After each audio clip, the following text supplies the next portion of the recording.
نبي السنة يجامع 11 امرأة بساعة واحدة. عمت عيني جلنديزر 11 امرأة. شوفوا المرض الجنسي اللي موجود عنده واللي كرهه الإسلام وكرهه العالم بهذا الدين. نبي ما شايف جنس، نبي مريض جنسيا يجامع 11 امرأة بساعة واحدة. الرواية إلى أن يقول كان النبي يدور على نسائه في الساعة الواحدة من الليل والنهار وهن 11.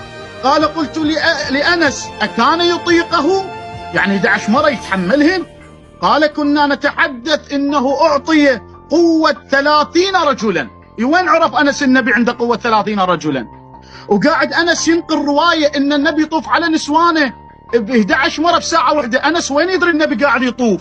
ليش متدخل بأسرار النبي؟ ليش متدخل بعائلة النبي؟ وصلت مرحلة عائلة قضايا جنسية أنس متدخل، يقول يطوف على نسوانه وحدة ورا الثانية 11 وحدة يخلصن بساعة، 11 امرأة بساعة واحدة. أنس شنو موضوعه؟ شنو تدخله؟ وين يعلم؟ وين يدري؟ شنو هو كان حاضر بالغرف مثلا؟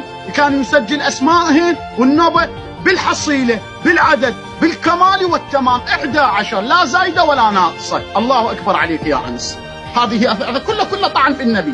بعد تعالوا إخواني، لا نبي السنة جايب له راقصات وجايب له مزامير ويدقون ليل ونهار، وأبو بكر المحدث المؤمن الصالح ينصح هذا النبي ويقول له اتركهم يوم النحر أي يوم عيد قد أحل لنا، يعني يوم العيد أحل لك، أيام العادية معصية. سبحان الله. حديث حدثنا أبو الأسود عن عروة عن عائشة دخل علي رسول الله وعندي جاريتان تغنيان بغناء بعاث فاضطجع على الفراش وحول وجهه فدخل أبو بكر سيد الكون ولا نبي أوذي بالدنيا بذيتي يلتسم عود